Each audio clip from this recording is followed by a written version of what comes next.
এই মাঠে চতুর্পাশে কিন্তু আমার জমি, মাঝখানে তোমার খালি 5 কাঠা জমি আছে। তোমার এই 5 কাঠা জমি আমার কাছে কিন্তু বিক্রি করা লাগবে, আর যদি না বিক্রি করো আমার এই জমির পথ দে, তোমার কিন্তু আমি জাতি দেবো না। কথাটা কিন্তু মনে রেখো। চলে এসো মৌরি। মৌরি, জি চৌধুরী সাহেব। মাঠে কি জন ঠিকঠাক লাগাইছো নাকি? হ্যাঁ সব চৌধুরী সাহেব লাগাই দিয়েছে জোন, সব আপনার ধান খুব তাড়াতাড়ি উঠে আসছে। আচ্ছা, যত তাড়াতাড়ি সম্ভব ধান সব বাড়ি তুলে নিয়ে এসো। আর এবার ধান কি ভালো হয়েছে নাকি? ইনশাল্লাহ চৌধুরী সাহেব, আগের তুলনায় আসছে এবার ধান বিশাল ভালো হয়েছে। হবেই তো, কারণ আমরা তো আর পয়সা খরচ কম করিনি। জি চৌধুরী সাহেব। কারণে পয়সা খরচ বেশি করি, এই জন্য আমাদের ধানটা ভালো হয়। জি চৌধুরী সাহেব। আরে চৌধুরী সাহেব যে, আসসালামু আলাইকুম চৌধুরী সাহেব, হঠাৎ মাঠে যে? ওয়ালাইকুম ওয়ালাইকুম। মাঠে আসলাম, একটু ধান কাটতেছে লোকজনে, তাই দেখছি। চৌধুরী সাহেব হয়েছিল সালামের উত্তরটাও ঠিকঠাক দেয় না। আরে যাই হোক চৌধুরী সাহেব, মাশাল্লাহ আপনার এই মাঠে তো অর্ধেকেরও বেশি জমি আপনার, ধান তো আল্লাহ দিলে অনেক হয়েছে আপনার, আর আমার তো অল্প কিছু জমি।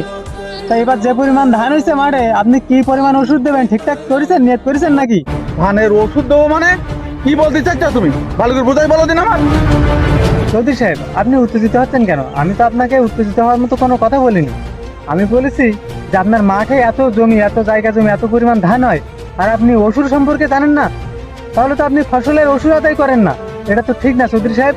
ওষুধ হলো, ধরেন আপনার জমিতে 20 বস্তা ধান হয়েছে, তার ভিতরে আপনার ওই 20 ভাগের 1 ভাগ মানে 1 বস্তা আপনাকে মসজিদ মাদ্রাসা কিংবা এতিমখানায় দান করতে হবে। আর আপনি এটা জানেন না, এটা কোন কথা হলো চৌধুরী সাহেব?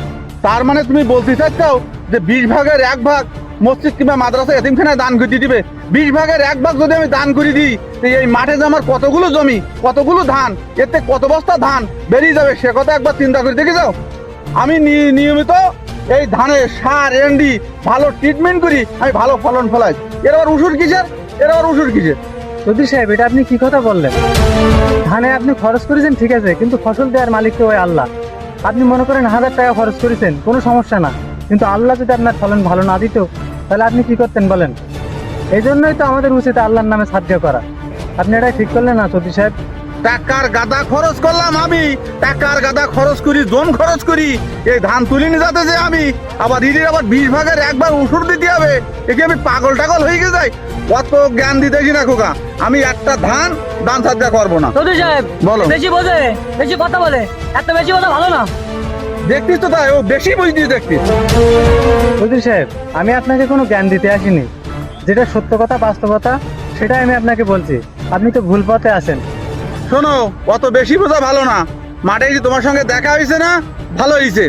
তুমি তো জানো এই মাঠে চতুর্পাশে কিন্তু আমার জমি, মাঝখানে তোমার খালি 5 কাঠা জমি আছে।